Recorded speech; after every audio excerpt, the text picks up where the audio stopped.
ಕರ್ನಾಟಕದಲ್ಲಿ ಯಾವುದೇ ಜಾತಿಗೆ ಅನ್ಯಾಯ ಆಗಿರಲಿ, ಮತ್ತೆ ಕರ್ನಾಟಕ ರಕ್ಷಣಾ ವೇದಿಕೆ, ಪ್ರಗತಿಪರ ವೇದಿಕೆ, ಸಾಹಿತಿಗಳ ವೇದಿಕೆ, ಯಾವುದೇ ಕಾರ್ಯಕ್ರಮ ಆಗಲಿ ಅಲ್ಲೆಲ್ಲವೂ ಕೂಡ ಹೋಗಿ ಬೋರ್ಡ್ ಕಟ್ಟಿ ಬ್ಯಾನರ್ ಹಿಡಿದು ಘೋಷಣೆಗೆ ಹೋಗಿ ಪ್ಲಕಾರ್ಡ್ಗಳು ಹಿಡ್ಕೊಂಡು ಆ ಕಾರ್ಯಕ್ರಮಗಳನ್ನೆಲ್ಲ ಮೆರೆಸಿರೋದ್ರಲ್ಲಿ ಮೊದಲನೇವರು ಯಾರು? ಮಾದಿಗರು.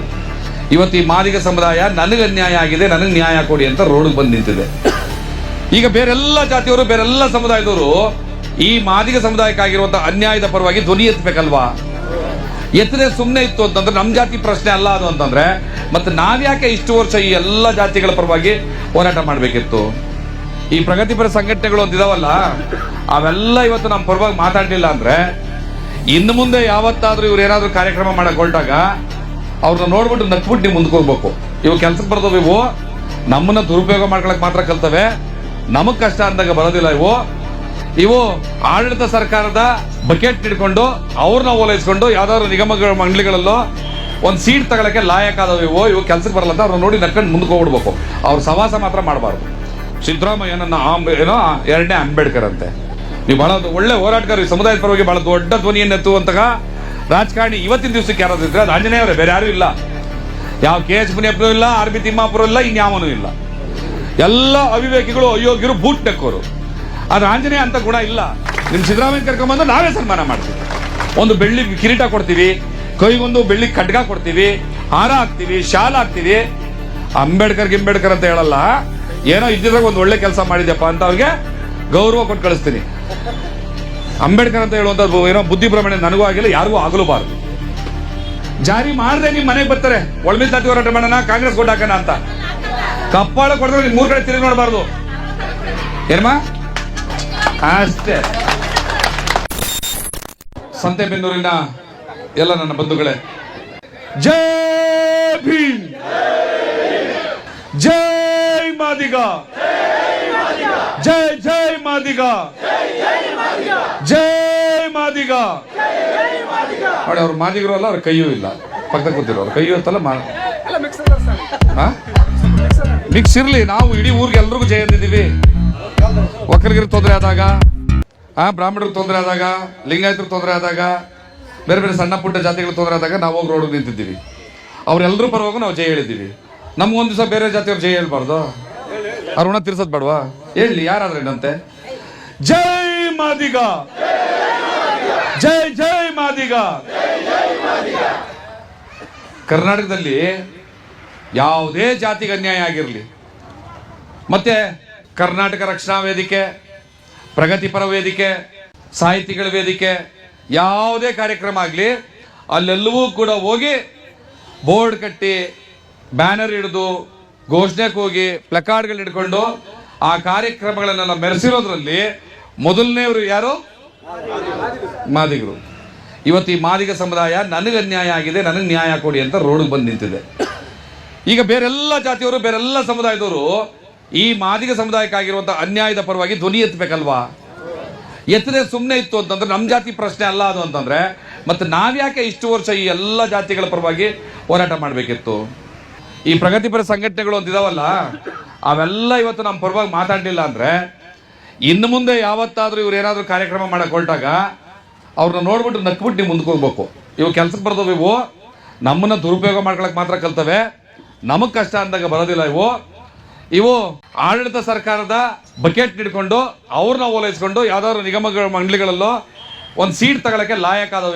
ಇವು ಕೆಲ್ಸಕ್ಕೆ ಬರಲ್ಲ ಅಂತ ಅವ್ರನ್ನ ನೋಡಿ ನಕ್ಕೊಂಡು ಮುಂದಕ್ಕೆ ಹೋಗ್ಬಿಡ್ಬೇಕು. ಅವ್ರ ಸವಾಸ ಮಾತ್ರ ಮಾಡಬಾರ್ದು. ಅರ್ಥ ಆಯ್ತಾ ಅಲ್ಲಿ ಹೇಳಿದ್ದು? ಗೊತ್ತಾಯ್ತಲ್ಲಮ್ಮ ನಾವು ಹೇಳಿದ್ದು? ಈ ನಮ್ಮ ಹೋರಾಟ ಬೇಸಿಗೆನಲ್ಲಿ ಪ್ರಾರಂಭ ಆಯಿತು. ಬೇಸಿಗೆಯ ಪ್ರಾರಂಭ ಅದಿನ್ನು ರಣ ಬಿಸಿಲಿನ ಬೇಸಿಗೆಯಲ್ಲಿ ಪ್ರಾರಂಭವಾದಂತಹ ಹೋರಾಟ ಇವತ್ತು ಮಳೆಗಾಲ ಆದರೂ ಕೂಡ ಬಂದು ನಿಂತಿಲ್ಲ ನಮ್ಮ ಹೋರಾಟ. ಈ ಸರ್ಕಾರ ಒಳ ಮೀಸಲಾತಿಯನ್ನ ಜಾರಿಗೊಳಿಸ್ತೇ ಹೋದ್ರೆ ಅದು ಮತ್ತೆ ನಮ್ಮನ್ನ ಚಳಿಗಾಲಕ್ಕೂ ಬೇಕಿದ್ರೆ ಕರ್ಕೊಂಡು ಹೋಗ್ಲಿ, ನಮ್ಮ ಹೋರಾಟ ಮಾತ್ರ ನಿಲ್ಲೋದೇ ಇಲ್ಲ. ಒಳ ಮೀಸಲಾತಿ ಜಾರಿ ಆಗೋರು ಸುಪ್ರೀಂ ಕೋರ್ಟ್ ಆದೇಶ ಮಾಡಿದ ನಂತರ ಆಂಧ್ರದಲ್ಲಾಗಿದೆ, ತೆಲಂಗಾಣದಲ್ಲಾಗಿದೆ. ಈ ಕರ್ನಾಟಕದಲ್ಲಿ ಜಾರಿ ಮಾಡೋದಕ್ಕೆ ಸಿದ್ದರಾಮಯ್ಯನಿಗೆ ಏನ್ ರೋಗ ಅಂತ ಗೊತ್ತಿಲ್ಲ ನನಗೆ. ಬಹುಶಃ ಸಿದ್ದರಾಮಯ್ಯನಿಗೆ ಏನಾದರೂ ಮೂರ್ಛೆ ರೋಗ ಬಂದಿರಬೇಕು. ನೀವೆಲ್ಲರೂ ಕೂಡ ಜೂನ್ 9ನೇ ತಾರೀಕು ಬೆಂಗಳೂರಿಗೆ ಬಂದು ಆ ಮೂರ್ಛೆ ರೋಗಕ್ಕೆ ಏನಾದರೂ ಔಷಧಿ ಕೊಟ್ಟು ಸಿದ್ದರಾಮಯ್ಯನ ಎಬ್ಬರಿಸಿ ಕೂರಿಸಿದ್ರೆ ನಿಮಗೆ ಒಳ ಮೀಸಲಾತಿ ಜಾರಿ ಮಾಡಬಹುದು. ಇವತ್ತು ಈ ಸರ್ಕಾರದ 2ನೇ ವರ್ಷದ ಸಾಧನೆಯ ಸಮಾವೇಶ ಹೊಸಪೇಟೆನಲ್ಲಿ ನಡೀತಾ ಇದೆ. ವಿಜಯನಗರ ಜಿಲ್ಲೆಯ ಹೊಸಪೇಟೆಯಲ್ಲಿ ನಡೀತಾ ಇದೆ. ಬಹಳ ದೊಡ್ಡ ಸಾಧನೆ ಮಾಡಿದೀವಿ ಅಂತ. ಬೆಂಗಳೂರಿಗೆ ಬಂದು ನೋಡಿ, ಬೆಂಗಳೂರು ನಿನ್ನೆಯಿಂದ ಕೊಚ್ಚೆ ಗುಂಡಿ ಆಗಿದೆ. ಎಲ್ಲಂದ್ರಲ್ಲಿ ನೀರು, ಅಪಾರ್ಟ್ಮೆಂಟ್ಗಳಿಗೆ ಮನೆ ಒಳಗಡೆ ನೀರು ನುಗ್ತಾ ಇದೆ, ಸ್ಲಮ್ ಒಳಗಡೆ ನೀರು ನುಗ್ತಾ ಇದೆ, ಫ್ಯಾಕ್ಟ್ರಿಗಳೊಳಗಡೆ ನೀರು ನುಗ್ತಾ ಇದೆ, ITBT ಸೆಕ್ಟರಲ್ಲಿ ದೊಡ್ಡ ದೊಡ್ಡ ಏನು ಮಾಲಿನ್ಯ ಗಿಡಗಳಿದಾರಲ್ಲ ಅಲ್ಲಿ ನೀರು ನುಗ್ತಾ ಇದೆ. ರಸ್ತೆಗಳಿಗೆ ಬಸ್ಸು ಕಾರು ಓಡಾಡ್ತಾ ಇಲ್ಲ, ಬೋಟ್ಗಳು ಓಡಾಡ್ತಾ ಇದ್ದಾವೆ. ಇಡೀ ಬೆಂಗಳೂರಿನ ಜನ ನಿದ್ದೆ ಇಲ್ಲದೆ ಊಟ ಇಲ್ಲದೆ ಪರಿತಪಿಸ್ತಾ ಇದ್ದಾರೆ. ಈ ಅಯೋಗ್ಯರೋಗಿ 2 ವರ್ಷದ ಸಾಧನೆ ಸಮಾವೇಶ ಮಾಡ್ತಾ ಇದ್ದಾರೆ. ಇದಕ್ಕಿಂತ ನಾಚಿಕೆಡಿನ ಸಂಗತಿ ಬೇಕಾ ಈ ರಾಜ್ಯಕ್ಕೆ? ನಾನು ಇಲ್ಲಿವರೆಗೂ ಬಹಳ ಅಪಾರವಾಗಿ ಗೌರವಿಸ್ತಾ ಇದ್ದಂತಹ ನಮ್ಮ ಮಾಜಿ ಸಚಿವ ಎಚ್ ಆಂಜನೇಯ ಅವರು, ನಾನು ಅವ್ರು ಏನು ಹೇಳಿದ್ರು ಅಂತ ಹೇಳ್ತೀನಿ. ಒಪ್ಪೋದು ಬಿಡೋದು ನಿಮಗೆ ಬಿಟ್ಟಿದ್ದು. ಒಪ್ತೀನಿ ಅನ್ನಂಗಿದ್ರೆ ಸೈಲೆಂಟ್ ಆಗಿರಿ, ಇಲ್ಲ ಅಂದ್ರೆ ಇಲ್ಲ ಅಂತ ಜೋರಾಗಿ ಹೇಳಿ. ನಿನ್ನೆ ಆಂಜನೇಯ ಅವರು ಒಂದು ಮಾತನ್ನು ಹೇಳಿದ್ದಾರೆ. ಅವ್ರನ್ನ ನಾನು ಗೌರವಿಸ್ತೀನಿ, ಅವ್ರನ್ನ ನಾನು ಧಿಕ್ಕರಿಸಲ್ಲ. ಆದ್ರೆ ನಿನ್ನೆ ಅವ್ರು ಹೇಳಿರೋ ಒಂದು ಮಾತು ಒಪ್ಪಬೇಕಾ ಬಿಡ್ಬೇಕಾ ಅಂತ ನೀವು ಹೇಳಿ. ಸಿದ್ದರಾಮಯ್ಯ ನನ್ನ ಸಮುದಾಯದ 2ನೇ ಅಂಬೇಡ್ಕರ್ ಅಂತ ಹೇಳಿದ್ದಾರೆ. ಸಿದ್ದರಾಮಯ್ಯ ನಮ್ಮ ಅಂಬೇಡ್ಕರ್ ಅಂತೆ. ಹೌದಮ್ಮ? ಸಿದ್ದರಾಮಯ್ಯ ನಮ್ಮ ಅಂಬೇಡ್ಕರ್? ನಾಚಿಕೆ ಮಾನ ಮರ್ಯಾದಿದ್ದವ್ರು ಯಾರಾದ್ರೂ ಹೇಳ್ತಾರ ಹಿಂಗೆ? ಆಂಜನೇಯವ್ರನ್ನ ತುಂಬಾ ಗೌರವಿಸ್ತೀನಿ, ಆದ್ರೂ ಕೂಡ ತಪ್ಪು ಮಾಡ್ದೆ ಖಂಡಿಸ್ಬೇಕು. ನಮ್ಮ ಅಪ್ಪನೇ ಇರಲಿ, ಅದು ತಪ್ಪು ಮಾಡ್ದೆ ಖಂಡಿಸ್ಬೇಕು. ಬಂದಿದ್ದು ಬೆಂಗಳೂರಿನಲ್ಲಿ ಇದೇ ಆಂಜನೇಯ ಅವರು ನಮ್ಮ ಹೋರಾಟದ ಅಂಗಳಕ್ಕೆ ಬಂದು ಸರ್ಕಾರಿ ನೌಕರಿಗೆ ಆಗ್ತಾ ಇರುವಂತಹ ಅನ್ಯಾಯ, ಬಡ್ತಿ ನೇಮಕಾತಿಗಳನ್ನ ನಾನು ತಡಿತೀನಿ, ನಿಮ್ಮ ಹೋರಾಟದ ಜೊತೆ ನಾನು ಇರ್ತೀನಿ ಅಂತ ಮಾತು ಕೊಟ್ಟೋಗಿ ಇವತ್ತಿನವರೆಗೂ ಕೂಡ ಬಡ್ತಿ ನೇಮಕಾತಿಗಳು ನಡೀತಾ ಇದ್ದೇವೆ, ನಿಂತಿಲ್ಲ. ಮಾದಿಗ ಸಮುದಾಯದ ಎಲ್ಲ ಸರ್ಕಾರಿ ನೌಕರಿಗೆ ಇಷ್ಟು ಅನ್ಯಾಯ ಆಗ್ತಾ ಇದೆ.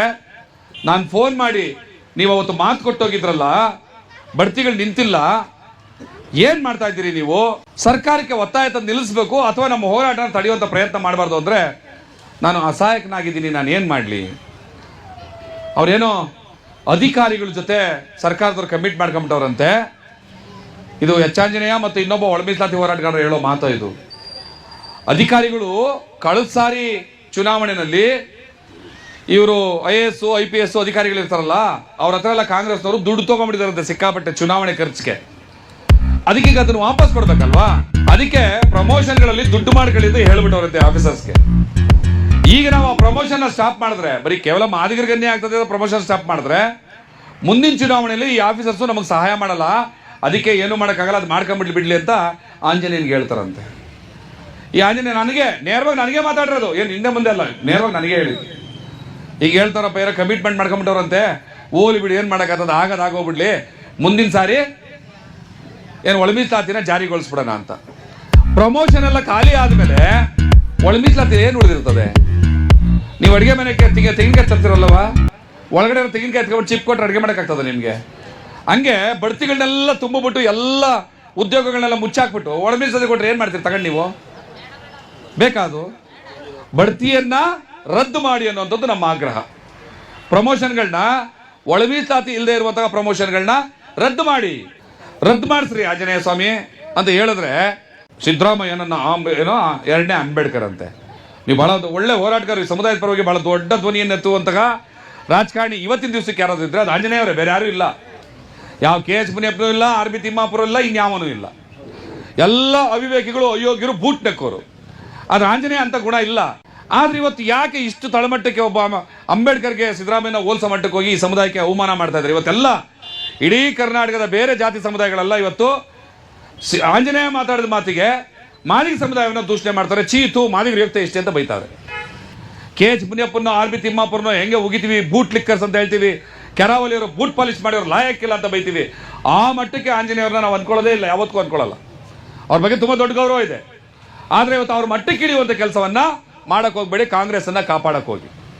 ಈ ಸರ್ಕಾರಕ್ಕೆ ಏನಾದ್ರೂ ಮಾನ ಮರ್ಯಾದೆ ಇದ್ರೆ ಈ 40 ಲಕ್ಷ ಜನ ಮಾದಿಗರನ್ನ ನಾಶ ಮಾಡಬಾರ್ದು, ಅವ್ರ ಭವಿಷ್ಯದಲ್ಲಿ ಆಟ ಆಡಬಾರ್ದು ಅನ್ನೋದಿದ್ರೆ ಈ ಕೂಡಲೇ ಬಡ್ತಿ ನೇಮಕಾತಿನ ಸ್ಟಾಪ್ ಮಾಡಿ, ಒಳ ಮೀಸಲಾತಿನ ಜಾರಿ ಮಾಡಿ, ನಿಮ್ ಸಿದ್ದರಾಮಯ್ಯನ ಕರ್ಕೊಂಡು ಬಂದು ನಾವೇ ಸನ್ಮಾನ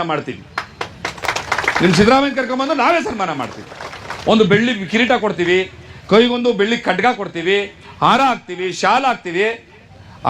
ಗಿಂಬೇಡ್ಕರ್ ಅಂತ ಹೇಳಲ್ಲ, ಏನೋ ಇದ್ದಿದ್ರಾಗ ಒಂದು ಒಳ್ಳೆ ಕೆಲಸ ಮಾಡಿದ್ಯಪ್ಪ ಅಂತ ಅವ್ರಿಗೆ ಗೌರವ ಕೊಟ್ಟು ಕಳಿಸ್ತೀನಿ. ಅಂಬೇಡ್ಕರ್ ಅಂತ ಹೇಳುವಂಥದ್ದು ಏನೋ ಬುದ್ಧಿಭ್ರಮಣೆ ನನಗೂ ಆಗಿಲ್ಲ, ಯಾರಿಗೂ ಆಗಲೂಬಾರ್ದು. ತುಂಬ ಗೌರವಿಸ್ತೀವಿ. ಒಂದು ವೇಳೆ ನಿಮ್ಮ ಕಾಂಗ್ರೆಸ್ ಕಷ್ಟ ಕಾಲದಲ್ಲಿ ಬಂದರೆ ಕೈ ಹಿಡಿತೀವಿ. ಇನ್ನು ಮುಂದೆ ಒಳ ಮೀಸಲಾತಿ ಹೋರಾಟ ಅನ್ನೋದು ಈ ಕರ್ನಾಟಕದಲ್ಲಿ ಇರಲೇಬಾರ್ದು. ಇನ್ಯಾವನಾನು ಜೂನ್ 9 ನಂತರ ಒಳ ಮೀಸಲಾತಿ ಹೋರಾಟ ಅಂತ ನಾನು ನಿಮ್ಮ ಊರಿಗೆ ಬಂದರೆ ಮುಖ ಕೊಟ್ಟು ಕಳಿಸಿ. ಜೂನ್ 9 ಒಳಗಡೆ ಆಗಬೇಕು. ಹಂಗೆ ಆಗಬೇಕು ಅಂದ್ರೆ ನೀವೆಲ್ಲ ಹೋಗಿ ಒಟ್ಟಿಗೆ ಕೈ ಜೋಡಿಸಿ, ಸರ್ಕಾರನ ಎಚ್ಚರಿಸಿ, ಒಳ ಮೀಸಲಾತಿ ತಗೊಳ್ಳಿ. ಹಂಗೂ ಆಗಲಿಲ್ಲ ಅಂತಂದ್ರೆ ಈ ಸರ್ಕಾರದ ವಿರುದ್ಧ ಬೀದಿಗಿಳಿದು ಬನ್ನಿ. ನೀವು ಈ ಸರ್ಕಾರದ ವಿರುದ್ಧ ಬೀದಿಗಿಳಿದು ಬನ್ನಿ, ಎಚ್ಚರಿಕೆ ಬುದ್ಧಿ ಕಲ್ಸನ ಅವ್ರಿಗೆ. ಅದು ಬಿಟ್ಟು ಇಲ್ಲ ಈ ಸರ್ಕಾರ ಮಾಡುತ್ತೆ, ಇದೇನು ತೊಂದರೆ ಇಲ್ಲ, ಜೂನ್ 9ಕ್ಕೆ ಆಗಲಿಲ್ಲ, ಇನ್ನೊಂದು 6 ತಿಂಗಳು ಟೈಮ್ ಕೊಡಿ ಅಂತ ಕೇಳಿದ್ದಾರೆ, ಮಾಡೇ ಮಾಡ್ತಾರೆ. ಕಾಂಗ್ರೆಸ್ ಪರವಾಗಿ ನಾವೆಲ್ಲ ಸಾಫ್ಟ್ ಆಗಿರೋಣ. ಈ ಸಾರಿ ಚುನಾವಣೆಯಲ್ಲಿ ಕಾಂಗ್ರೆಸ್ ಓಟ್ ಹಾಕ್ಬಿಡಿ ಅಂತ ಏನಾದ್ರು ಕೇಳ್ಕೊಂಡು ನಿಮ್ಮ ಮನೆ ಬಾಗಿಲಿಗೆ ಬಂದ್ರೆ ಏನ್ ಮಾಡ್ತೀರಮ್ಮ? ಹೇಳ್ತಾಯಿ, ನೀನು ಏನು ಬಲೆ ಕೋಪ್ತಾಗಿದ್ದು ಹೇಳುವ, ಏನ್ ಮಾಡ್ತೇವ? ಜಾರಿ ಮಾಡದೆ ನಿಮ್ಮ ಮನೆಗೆ ಬರ್ತಾರೆ, ಒಳ ಮೀಸಲಾತಿ ಹೋರಾಟ ಮಾಡೋಣ, ಕಾಂಗ್ರೆಸ್ ಓಟ್ ಹಾಕೋಣ ಅಂತ. ಕಪ್ಪಾಳ ಕೊಡಿದ್ರೆ ನಿಮ್ 3 ಕಡೆ ತಿರುಗಿ ನೋಡಬಾರ್ದು. ಏನಮ್ಮ? ಅಷ್ಟೇ. ಯಾಕೆ ಅಂತಂದ್ರೆ ಒಳ ಮೀಸಲಾತಿ ಜಾರಿ ಆಗದೆ ಹೋದ್ರೆ ನಿಮ್ಮ ಮಗನು ಮೆಡಿಕಲ್ ಸೀಟ್ ತಗೋಬೇಕು, ಇಂಜಿನಿಯರಿಂಗ್ ಸೀಟ್ ತಗೋಬೇಕು, ಇನ್ಯಾವುದೋ ಎಕ್ಸಾಂಪಲ್ ಬರ್ದು ಪಾಸ್ ಆಗಬೇಕು. ಒಳ ಮೀಸಲಾತಿ ಇದ್ರೆ ಬಹಳಷ್ಟು ಅನುಕೂಲ ಆಗ್ತದೆ. ಹೆಚ್ಚಿನ ದುಡ್ಡು ಖರ್ಚಿಲ್ಲದೆ, ಹೆಚ್ಚು ನಾವು ಅನ್ಯಾಯಕ್ಕೊಳಗಾಗದೆ ನಮ್ಮ ಮಗಳು ಇಂಜಿನಿಯರಿಂಗು ಡಾಕ್ಟ್ರು ಏನೋ ಆಗ್ತಾರೆ. ಇವರ ರಾಜಕೀಯ ಲಾಭಕ್ಕೋಸ್ಕರ 35 ವರ್ಷ ಈ ಅವಕಾಶದಿಂದ ವಂಚಿತರಾಗಿದ್ದೀವಿ. ಇನ್ನೂ ವಂಚನೆಗೊಳಗಾಗು, ಇನ್ನೂ ಕಾಂಗ್ರೆಸ್ನ ಕಾಪಾಡು ಅಂತಂದ್ರೆ ನಾವು ಇವ್ರನ್ನ ನಂಬ್ಕೊಂಡು ಕೂತ್ಕೊಳ್ಳೋಕ್ಕಾಗ್ತದ? ಸೊ ಈ ಎಚ್ಚರಿಕೆಯನ್ನ ನಾವು ಈ ರಾಜ್ಯ ಸರ್ಕಾರಕ್ಕೆ ಕೊಡಬೇಕಾಗಿರುವಂಥದ್ದು. ಇಂಥದ್ದೊಂದು ಎಚ್ಚರಿಕೆಯನ್ನ ಕೊಡೋದಕ್ಕೆ ಕಳೆದ 81 ದಿವಸದಿಂದ ಇಡೀ ರಾಜ್ಯವನ್ನ ಸುತ್ತಾ ಇದ್ದೀವಿ. ಇನ್ನೂ 20 ದಿವಸ ಆಗುತ್ತೆ. ಜೂನ್ 9ನೇ ತಾರೀಕು ಬೆಂಗಳೂರಿನಲ್ಲಿ ಬಹಳ ದೊಡ್ಡ ಬೃಹತ್ ಆದಂತಹ ಪ್ರತಿಭಟನಾ ಸಮಾವೇಶ ಇಕ್ಕಿದ್ದೀವಿ. ಕಟ್ಟ ಕಡೆಯ ಎಚ್ಚರಿಕೆ ಆಗಿ ಸಿದ್ದರಾಮಯ್ಯ ಸರ್ಕಾರಕ್ಕೆ ನಾವು ಎಚ್ಚರಿಕೆಯನ್ನು ಕೊಟ್ಟಿದ್ದೀವಿ. ಆ ಎಚ್ಚರಿಕೆ ಕೊಟ್ಟದು ನಾನು ಒಬ್ಬನೇ ಎಚ್ಚರಿಕೆ ಕೊಟ್ಟರೆ ಆಗೋದಿಲ್ಲ. ಯಾರೆಲ್ಲ ಕೊಡಬೇಕು? ನಾವೆಲ್ಲ ಸೇರ್ಕೊಡ್ಬೇಕು. ಲಕ್ಷಾಂತರ ಜನ ಸಂಖ್ಯೆ ಹೊತ್ತು ಬೀದರಿಂದ, ಚಾಮರಾಜನಗರದಿಂದ, ಕೋಲಾರದಿಂದ, ಇಡೀ ಕರ್ನಾಟಕದ 31 ಜಿಲ್ಲೆಗಳಿಂದ ಬೆಂಗಳೂರಿಗೆ ಲಕ್ಷಗಟ್ಟಲೆ ಜನ ಸಂಘ ಬರ್ತಾರೆ. ಅಷ್ಟೂ ಜನರನ್ನ ನೋಡುವಂತಹ ಸೌಭಾಗ್ಯ ನಿಮ್ದು ಯಾವತ್ತೂ ಮತ್ತೆ ಚಾನ್ಸ್ ಸಿಗೋದಿಲ್ಲ. ಯಾರೆಲ್ಲ ಬರ್ತೀರಿ? ಕೈ ಎತ್ತಿ.